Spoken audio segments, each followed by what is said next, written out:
eu sou uma fazedora de música que acredito no meu processo de composição.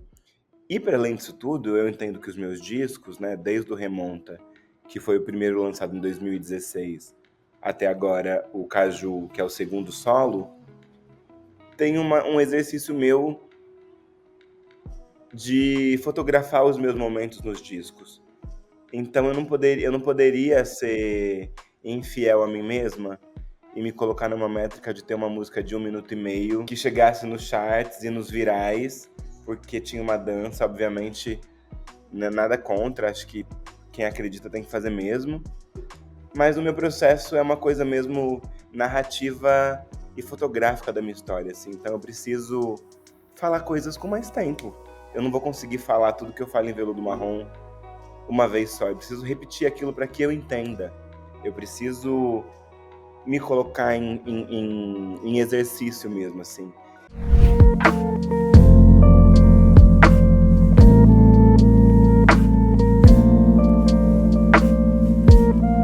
Bom, e a gente não tem como falar de Caju sem falar de sucesso, né? E tem até um trecho ali da música que você fala do voo mais bonito da sua vida. Caju é o voo mais bonito da sua vida? Eu acho que Caju, sem dúvida, é o meu momento mais celebrativo, assim. Acho que tem uma coisa do tempo do disco, sabe? E do tempo que eu tava esperando pra lançar esse trabalho também. Então tem uma coisa muito especial de estar vivendo um voo bonito, consciente do voo, sabe? Não é algo que eu sinto que vai cair uma ficha daqui a alguns anos. Obviamente as fichas vão seguir caindo porque a gente tá vivendo, e na vivência das coisas, as coisas vão acontecendo, e nem sempre a gente consegue conciliar tudo que a gente vive. Mas eu tô consciente desse momento no agora, assim, sabe? E aí é muito bonito, assim, ver gradativamente as coisas acontecendo pelo tempo do trabalho, ver a coisa acontecendo e atravessando as pessoas. Acho que esse disco, ele vem no momento da minha vida de muita concentração, assim, interna, sabe? É um disco saturnino, eu tô no meio do meu retorno de Saturno. Então a vida, assim, acontecendo de um jeito muito intenso, mas muito especial. Acho que tem a ver com a maturidade também, o disco do antes dos 30, né? Então, acho que é uma série de coisas bonitas, assim, acontecendo. E no show, você falou disso de estar, né, tendo noção no tempo presente. E no show que você fez aqui no Rio, né, uma das 3 datas esgotadas, inclusive, no Vivo Rio, o Lulu participou do último show e no final ele fala assim: seja bem-vinda ao Olimpo. Menina, isso pra mim foi Sente assim... isso? Não, primeiro que foi uma doideira ouvir isso, né? Acho que todos os shows foram muito especiais, mas teve uma coisa diferente nesse show do Rio, que é diferente quando você é fã, e é diferente quando os seus ídolos vão assistir o seu show, vão participar do seu show, né? No caso do Lulu cantando comigo no último dia, e no dia anterior tinha ido Ivete e Preta Gil assistirem o show, e na estreia o Djavan. Então, pra mim, assim, foi muito doido imaginar que aquele dia era real, sabe?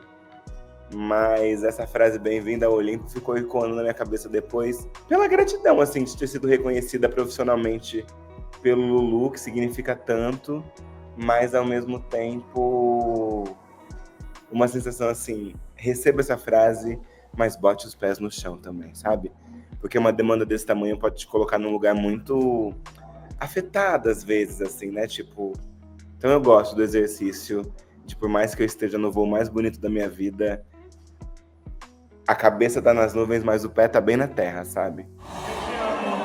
Eu sou muito feliz de ter essa música pra você. Eu sou muito feliz de você me respeitar, por você me acolher, por você me ter com tanto carinho. É uma certa preocupação até para não ter esse deslumbre, né? Porque foi um ano aclamada, né? Assim, que terminou ali com o prêmio Multishow, 4 prêmios. Então você tem até essa preocupação, né? Vamos manter o pé no chão. Tem uma turnê ainda aí pela frente, né? Tem essa Exato, preocupação. assim, e ter a preocupação não significa não celebrar o seu trabalho, sabe? Não é ganhar os louros e colher os frutos, é se celebrar o tempo inteiro. mas eu acho que tem uma ganância, às vezes, da indústria fonográfica. Até quando a gente não viveu muitas coisas nesse lugar exponencial da grandeza, né? Nesse lugar de viver o sonho, por exemplo, da popstar, assim, dentro da realidade imaginativa que a gente sempre sonhou. Então eu acho que, como uma boa canceriana com lua em virgem, eu gosto de entender que tudo isso é trabalho, sabe? É trabalho, é meu profissional, me expande pessoalmente para vários lugares, mas é meu trabalho, é meu ofício. Então, o trabalho, para ele seguir sendo bom, ele precisa de uma dedicação, né? Ele precisa de um exercício. Então, é bom para mim entender que, obviamente, eu fico muito surpreendida pelas coisas, mas as coisas, elas acontecem por um exercício. Caju é um disco que eu sinto que ele funcionou por inteiro, né? Porque você canta o álbum praticamente todo ali no show, né? Todo mundo Sim. conhece todas as músicas. Isso é raro, né? Às vezes tem gente até que diz que não lança mais disco porque não vale mais a pena. Eu acho que Caju chega aí pra mostrar que vale a pena, as pessoas querem consumir. E ele desafia, eu acho até que ele desafia um pouco o mercado também. Por exemplo, o Veludo Marrom tem 7 minutos, mais que o dobro do que as músicas costumam ter hoje. E é aclamadíssima a música. E tem gente que diz que música hoje tem que ter 3 minutos. Você acha que ele desafia até um pouquinho o mercado? É questão de desafiar, mas eu acho que é um disco que eu acreditei tanto e acredito tanto que, na verdade, o desafio era manter a minha intuição, ao invés de desafiar o mercado em si. Porque é isso, eu sou uma artista, eu sou uma compositora, eu sou uma fazedora de música que acredito no meu processo de composição. E, para além disso tudo, eu entendo que os meus discos, né, desde o Remonta, que foi o primeiro lançado em 2016, até agora o Caju, que é o segundo solo, tem um exercício meu de fotografar os meus momentos nos discos. Então eu não poderia ser infiel a mim mesma e me colocar numa métrica de ter uma música de 1 minuto e meio que chegasse nos charts e nos virais, porque tinha uma dança, obviamente, não é nada contra, acho que quem acredita tem que fazer mesmo. Mas o meu processo é uma coisa mesmo narrativa e fotográfica da minha história, assim. Então eu preciso falar coisas com mais tempo. Eu não vou conseguir falar tudo que eu falo em Veludo Marrom uma vez só. Eu preciso repetir aquilo para que eu entenda. Eu preciso me colocar em exercício mesmo, assim. E aí tem um exercício também desse disco, né, que obviamente ele é um disco direcionado sim para o mercado fonográfico, direcionado para os streamings, direcionado para o público, mas antes de tudo ele é um presente para mim. Então, o brinde primeiro é comigo, sabe? Acho que era muito importante, desde o dia 1 em que eu decidi fazer esse disco, que eu me sentisse feliz, não só na realização do trabalho no estúdio, mas que eu me sentisse feliz a cada entrega dos shows. Porque eu acho que, né, o ano que vem eu faço 10 anos de carreira. E pra mim isso é muito simbólico. Tipo, 10 anos de uma carreira construída passo a passo, caminho a caminho. 10 anos escolhendo ser uma artista independente dentro de uma indústria que massacra a gente, que faz tantos artistas desacreditarem ou que invisibiliza tanta gente. É muito importante celebrar uma história como a minha, vindo da onde eu venho, tendo os recortes da onde eu venho, tendo os recortes que eu tenho, né? Nascendo na família que eu nasci, resistindo no Brasil, que é esse país tão lindo, mas ao mesmo tempo tão controverso. Então, para mim é importante celebrar Caju com essa grandeza toda que ele tem, assim, a nível de minutos e a nível de espetáculo, sabe? Você foi a primeira artista trans a conquistar um Grammy. Já era algo que foi muito comentado na época, porque realmente é um recorte importante. A gente pensa, né, caramba, a primeira é uma celebração, mas é também reforça o Brasil que a gente vive, o mundo que a gente vive, né, que não valoriza o talento, por exemplo, de artistas trans, ou que você tem que lutar 2 vezes mais para chegar, né? E agora, gente, você foi a grande vencedora ali do Prêmio Multishow com 4 estatuetas, inclusive levando os prêmios mais cobiçados. Passa um filme na sua cabeça? Acho que você já até respondeu um pouco isso dos 10 anos, né? E passa um filme na minha cabeça porque eu ainda me vejo muito caipira de Araraquara, sabe? Minha raiz está muito lá ainda. Então, por mais que eu já viva tudo que eu vivo há um certo tempo, ainda não é comum. Eu fico emocionada, assim, eu fico... Meu Deus do céu, eu tô no Prêmio Multishow sentado do lado da Ivete Sangalo, comentando sobre o prêmio. E gravei uma música com ela. E tem um olhar, assim, da minha criança. E é importante falar isso porque hoje minha análise, né? Tô em análise faz 8 anos. E hoje a minha análise foi sobre entender em quais momentos a minha criança aparecia na minha vida. Então, para mim, não é comum, porque eu ainda me vejo realizando muitas coisas, obviamente com um olhar mais maduro, mas me vendo quando eu só sonhava, quando era só distante. E aí, para mim, foi uma surpresa muito grande. Tanto é que minha mãe me mandou uma mensagem logo após o prêmio, falando que tinha ficado preocupada comigo quando eu recebo o prêmio de artista do ano e que eu não levantava da cadeira. Porque para mim foi um choque tão grande. Aquele choro foi um choro de realização do que eu estava vivendo, mas ao mesmo tempo de ficar passada. Tipo, gente, eu tô assim, numa premiação onde tem muitos artistas, né, em nível de número, em nível de investimento, em nível de conhecimento público muito maior que o meu, assim, tipo, muita gente do mainstream mesmo, assim, há anos no mainstream.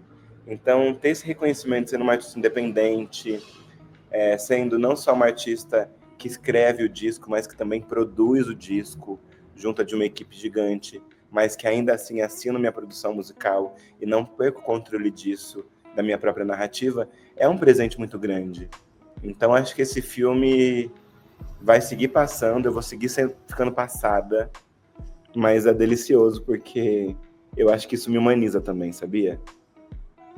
Acho que me dá esse direito de não perder um lugar da surpresa, que às vezes quando você vive tantas grandezas, né, no mundo de fama, no mundo de celebridade, ou no mundo de ser uma artista internacionalmente conhecida, às vezes eu sinto que é meio perigoso a gente ficar apática a algumas coisas que são gigantescas. Então eu gosto desse lugar de ainda salvaguardar a surpresa e me surpreender, sabe? E você citou aí que ainda se sente essa garota ali de Araraquara, né? Você saiu de Araraquara pra ser atriz, não é verdade? Eu já vi uma entrevista sua que você fala que você saiu com um violão, R$150 e um sonho. Uhum. Então essa garota, essa pessoa ainda tá aí dentro. Totalmente. E é engraçado porque eu sei quando ela aparece e ela mostra pra mim com o meu olho, assim, quando eu tô vendo algo. Por exemplo, nos shows, às vezes, quando eu vejo as casas de show agora esgotadíssimas, eu cantando, eu me vejo pensando, tipo, gente, eu cheguei em São Paulo, dia 2 de fevereiro, na Avenida dos Estados, não sabendo atravessar pro outro lado da avenida de tanta gente, e olha a quantidade de luz acesa pra me ver hoje, assim. Então, é importante ter ela viva em mim. E você sai ali pra ser atriz, se encontra como cantora, mas também é atriz ali, Manhã em Setembro, por exemplo, é um sucesso também. Você tem planos de voltar a atuar ou algum projeto? Porque eu sei que no meio de Caju deve ser difícil, né? Até voltar não é possível, viu, Felipe? Eu acho que tem uma coisa que, por mais que a nível nacionalmente, assim, eu seja mais conhecida como compositora e cantora, eu sou uma artista multilinguagem. Então, eu também não quero me colocar num lugar de ser só uma coisa, sabe? Acho que o bom de ser artista é poder experimentar. O bom de ser artista, desde que eu sou criança, é porque eu sempre fui atrás de me construir nas coisas que eu gostava. Então, eu fui estudar dança, eu fui estudar teatro, eu comecei a escrever, eu comecei a estudar música, eu comecei a compor, eu comecei a cantar. Tudo isso por ser curiosa. Então, acho que enquanto houver curiosidade, vai haver possibilidade de viver qualquer coisa. Eu não posso deixar que esse moleque que tá chegando agora destrua tudo que eu tô construindo. E só voltando ao Prêmio Multishow, que o seu discurso foi muito impactante para quem estava ali presente. Inclusive, muita gente ficou de pé para te aplaudir. E é um discurso muito forte, no sentido até de representatividade. E que me faz lembrar de uma reportagem que eu li há pouco tempo, até de um garoto que ele tinha que na escola fazer um mural de pessoas, né, que ele gosta, que ele acredita, porque era o Novembro Negro, e ele escolheu você. Aí isso virou até matéria de jornal, não sei se você viu. Vou mandar para sua equipe depois, para você ver. Isso. E isso faz muito pensar de como você se torna um nome, assim, um nome para outras pessoas que te enxergam como uma inspiração, né? Acho que até mais do que representatividade. Então, pegando esse discurso que você fez lá no Multishow, muito, muito emocionante, como você lida com essa questão de ser uma inspiração e de ser uma representatividade para tanta gente que há pouco tempo não tinha essa representatividade? Eu acho que é uma responsabilidade muito grande, né? Ser vista com esse olho de alguém que inspira, mas ao mesmo tempo eu gosto também do exercício de, por mais que a força do meu trabalho atravesse as pessoas, nesse entendimento delas se inspirarem muito em mim, eu não posso esquecer que ainda assim eu sou humana. E que viver é um exercício. Então eu tenho possibilidade de errar, de acertar, de falar uma besteira, de falar uma coisa certa. Eu fico com um pouco de medo de que qualquer coisa que eu fale, obviamente sendo responsável com o que eu digo e com as minhas atitudes, mas eu fico com medo que tudo que eu falar seja levado muito a sério, no sentido de ela falou, é irremodável, escreveu em pedra, não pode mais tirar. Então acho que essa coisa da representatividade nos últimos anos tem sido, obviamente, um lugar novo pra gente, principalmente enquanto pessoa preta, enquanto LGBTQIAPN+, ter uma referência, mas ao mesmo tempo é importante entender que a pessoa que representa, ela também se enxerga nas pessoas no mundo, porque ela tá no mundo. Então, acho que para mim tem sido um exercício, assim, de ser grata, de me colocar nesse lugar, de receber esse carinho gigantesco através da representatividade que eu recebo das pessoas, mas também entender que isso também me gera a necessidade de impor alguns limites, sabe?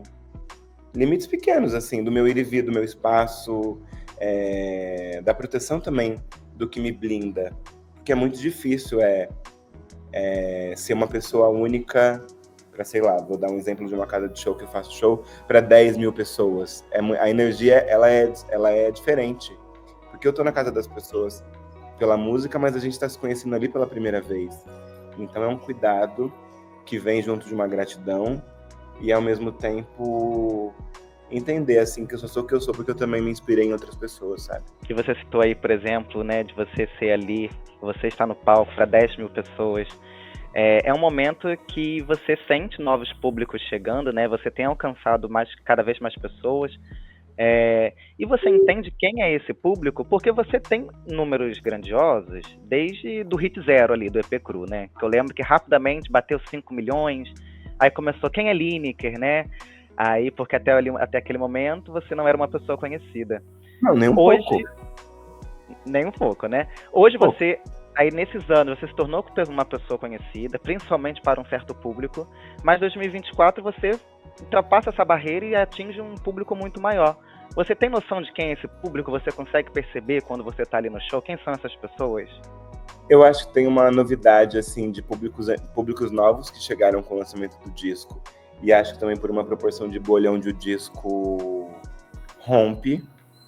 Mas, ao mesmo tempo, tem um lugar que é um público infantil. Você acredita? Sério? Muitas crianças acompanhadas dos pais, assim, tipo, usando faixinha com meu nome, gente mais velha, um público de terceira idade chegando também com muita força. Acho que, obviamente, um público LGBTQIAPN+, e preto também, mas uma coisa muito espaçada, assim, global no sentido de um alcance de vários gêneros, várias idades, raça. Então, tem sido interessante esse exercício de perceber a força de um trabalho a nível, por exemplo, eu estava andando na rua outro dia, aí uma senhora, ela devia ter, sei lá, uns 70 anos, 68. Aí ela falou assim pra mim: "Você é a menina do caju?" Eu achei tão assim, tipo, meu Deus. Aí eu falei pra ela: "Só." Então, achei interessante. Tem sido interessante. Você atravessando a rua fez parar meu coração. Não morri, não era hora, mas me fez suar. Fico imaginando como é curioso, né? Uma pessoa que você tá vendo pela primeira vez mas você já representa, como você estava falando aquela hora, né? Mas a pessoa já te conhece, né? Ou se É sente íntimo, ainda mais agora com isso de rede social, tudo. As pessoas te veem todos os dias, ou quase todos os dias, né? E se sentem próximas já. Eu acho que a música tem um poder muito íntimo de gerar sensação, né? Então, por exemplo, eu não conhecia o Djavan até conhecer o Djavan, mas pra mim ele era tudo. Ele era a tradução de várias coisas que eu sentia que eu não conseguia nomear. E aí a construção disso, né, desse sentimento com a música dele é minha, não é dele especificamente. Uhum. Então é doido conciliar isso, assim, do que eu gero musicalmente e do que é o meu limite, do meu contorno enquanto uma pessoa, sabe? Mas é lindo. Bom, e a gente, né, um novo ano aí começando, todo mundo quer saber de mais e mais datas para a turnê Caju, porque por onde você passa tem esgotado, né? Você começou ali em São Paulo, no Espaço Unimed, um lugar que 8 mil pessoas, esgotado 3 dias, você aqui no Vivo Rio, mais 4 mil pessoas cada noite esgotadas. Você tem planos de aumentar essa turnê e até levar para lugares maiores? Eu já vi gente pedindo Caju no Allianz Parque. Eu acho que isso vai acontecer naturalmente. E não é um lugar de pressa, né? A turnê de Caju é uma turnê de 2 anos, onde eu comecei agora em novembro. Então, assim, a gente acabou de completar 1 mês de turnê. Então, pensa, para 2 anos tem chão ainda, tem história para acontecer. Então, o ano que vem a gente segue, passando por outras capitais do Brasil que a gente não passou. A gente começa a turnê na Europa em maio e junho. E aí também outras turnês internacionais que vão ser divulgadas em breve. E eu acho que é isso, é um disco de 14 faixas. Ele é um álbum gigante, liricamente e poeticamente, então eu acho que as possibilidades são inúmeras. E, obviamente, acho que existe um plano de novos lugares, né? Assim, por exemplo, como o Vivo Rio era um plano, como o Espaço Unimed era um plano. Então agora é bom também quando você acaba concluindo umas coisas e dobrando a meta pela demanda do trabalho, assim. Então, aguardem. Isso aí. A gente já fica meio ansioso, né? Mas vamos aguardar, vamos aguardar. E é uma turnê que tem um patrocínio da Natura.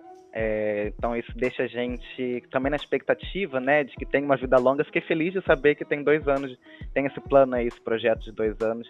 Porque tem turnê, às vezes, que começa e acaba muito rápido, né? Então a gente vai ter aí 2 anos de Caju. Então, e esses, quando você fala de 2 anos, já tem todo esse passo a passo delimitado? Ou alguma coisa que já aconteceu nesse primeiro mês já rompeu a expectativa e vocês já tiveram que refazer esses planos? Acho que as refações elas acontecem porque trabalhar com entretenimento é uma coisa, por mais que exista um planejamento, é também o aqui e agora, né? Então, acho que é meio natural, assim, vendo a exponencialidade do disco, de coisas terem mudado nessa rota. Mas eu tenho uma equipe muito linda, assim, e me coloco também num lugar de trabalho muito ativo, então a gente já tem o planejamento dos próximos anos, assim. Isso é muito legal, trabalhar com planejamento. E aí, conforme a meta vai acontecendo, a gente vai dobrando a meta, né? Vai dobrando a meta. Isso. E porque fazer turnê é algo muito grandioso, né? E Caju é uma turnê muito pensada. Não só ali no dia que a gente viu sendo exibido na TV, o show, mas podendo ver ao vivo, a gente vê que cada momento ali é pensado. Eu sei que fazer turnê dá muito trabalho, né? Existe muito dinheiro por trás. É bom que tem né, que tem, graças a Deus que tem esse patrocínio aí, que a gente quer que se estenda e tudo. E eu sei, dá trabalho. As pessoas às vezes não imaginam, né? Mas, e porque é isso, né? Por exemplo, o meu trabalho de uma artista, ele se dá com trabalho de estrada. Então, assim, é viajando o mundo todo, tendo pouco tempo de descanso, entretendo por 2h30, mas toda uma pré que acontece antes de você chegar ali no show, né? Então é importante, assim, poder ter o apoio, por exemplo, de uma marca como a Natura, para conseguir levar uma estrutura não só para o público, mas também uma estrutura para a equipe que trabalha nesse show. Levantar um show como esse é custoso no sentido energético. Então é bom também poder trabalhar com estrutura, é bom poder acessar isso da melhor forma possível. E vamos que vamos, né? Vamos que vamos. A gente já está mais ansioso ainda pelo que vem. A gente te agradece por esse papo. Muito bom conversar contigo. Depois de conversar lá na estreia, né? Que a minha amiga Luísa conversou contigo. Então, muito bom renovar esse papo aqui pro UOL. Muito obrigado e até a próxima. E até a próxima. Adorei. Beijo, UOL. UOL.